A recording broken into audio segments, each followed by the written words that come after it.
High বন্ধুরা, আজকে Flipkart থেকে এই জিনিসটা এসছে। এটা কি জিনিস আপনাদের সামনে আমি খুলবো, দেখুন কি আছে এটা।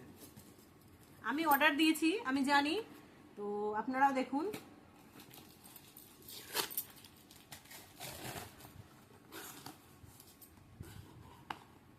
ট্যানট্যানা, এই দেখুন, এটা হচ্ছে বডি লোশন। শীতকালের জন্য আনিয়েছি, এটা কখনো ইউজ করিনি। এটা হচ্ছে আপনার প্যারাসুটের, দেখাও, প্যারাসুটের দুটো দিয়েছে, বেশি কিন্তু দাম নেয়নি। কত নিয়েছে বলো? হ্যাঁ, 300 টাকা নিয়েছে।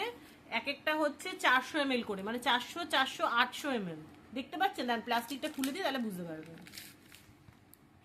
খুলে দিই, তাহলে আরো ভালো বুঝতে পারবেন। হলো দুটো, এই হলো দুটো। এবার ইউজ করে বলবো এগুলো কেমন। তো এই তো দেখুন,